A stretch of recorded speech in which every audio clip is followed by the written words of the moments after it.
So the premise of Halloween has got to be very strange. We literally celebrate the idea of creepy creatures trying to haunt us and torment us by dressing up as them and asking for candy. Okay, that's a bit much. But even though the premise of Halloween may sound weird, I have a lot of interesting stories to tell regarding Halloween. So the first story just starts with me chilling on the couch, boredly watching and scrolling through YouTube because I was too old to go trick-or-treating. I also didn't have a costume as well. But it's not like most people would judge you for not having a Halloween costume while trick-or-treating, right? So as the night starts, it was around 7 or 8 p.m. and I hear a doorbell ring. I know, so strange. But no, seriously, at first I just sat there like, do I have to answer this? And then I realized, it's Halloween. So yes, of course I do. And when I answer it, to my surprise, I see my friend, and we're gonna call him Liam. So I see my friend Liam in this well-done Halloween costume, and I was surprised by the sheer effort he put into it. So then my friend asks, "You got any candy?" I told him, yeah, I do, and I slide him some candy, and then this is where the story actually takes off. He asks me, "Hey, you wanna go trick-or-treating?" Now you see, I could say yes, and that would be all fine and dandy. Except I have one problem.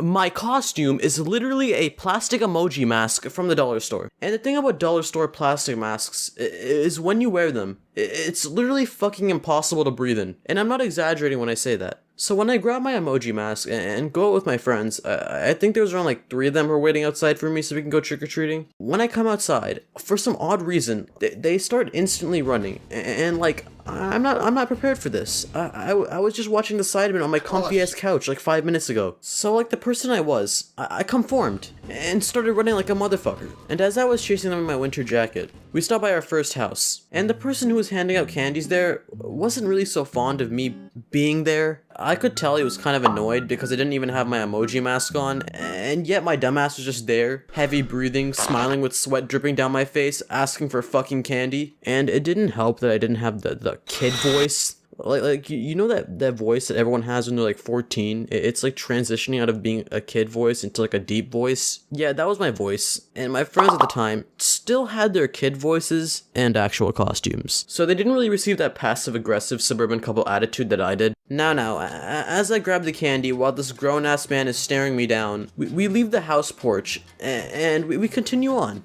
running again. And as we continue approaching houses, I got these similar looks from other people as well. And I started to notice these looks after trick-or-treating at our 14th house. And I didn't know why I got those looks. But I also didn't care. And then we somewhat jogged to the next house. And the person who was handing out candies at the next house was just so nice. She was so friendly and seemed so happy as she dumped half of the American food supply worth of candy into our trick-or-treat bags. And while she was dumping the candy, me and her were having a nice friendly conversation. Now, as I was having this conversation, my friends were starting to run off, and then I said my goodbyes, and then we just ran. Ran again with a full bag of candy strapped over the back of my right shoulder. It was so painful running with it. Now, we get to the second phase of the night. The second phase of the night started when I discovered something kind of revolutionary to me, and to understand how mind-blowing it was to me, I have to tell you something. So growing up around our neighborhood, it was common practice to have these bowls on the front porch full of candies and chips. So my mom used to always tell me when I used to approach these, grab 1 chip bag or 2 candies only. And this rule was strictly enforced, and because of this, I had always thought that this was the law. I thought, if you grabbed more than fucking 1 chip bag, God forbid 2 chip bags, the motherfucking witch on a broom will come to your house and steal you because they consider grabbing more than 2 chip bags theft. Now with the context, my friend told me, you know you can grab more than 1 chip bag, right? And I was like, what? What did you just say? No, I wouldn't do such a thing. And then I looked around, and when my mother and their mother, who was with us, weren't looking, we just started speed running, grabbing these chips.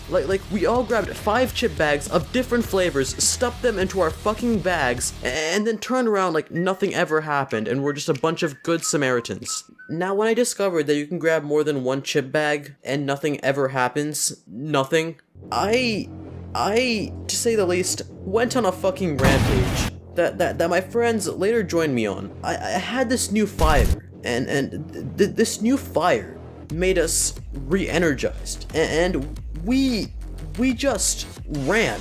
Like, we ran like we were fucking lions hunting for prey, and the prey was fucking bowls full of chips and candies. So as we fill up our second bag, third bag, fourth bag, and then it just kind of took a turn. Like, we were so greedy to the point where we did literally some of the most, I'd say, dumbest things. Like, there was this dude that had literally, like, seconds ago refilled the empty bowl with chips and candies. So we literally waited 10 seconds and just grabbed the fucking bowl and dumped it in the fucking bag and just ran. And then after that, we kind of just got tired because, like, we were running for like 4 hours with barely a minute's break, and a majority of those hours being with our bags full of unhealthy goodness.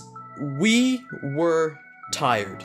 But I gotta say, for the last time that I ever trick-or-treat in my life, that has gotta be the greatest ending to that chapter.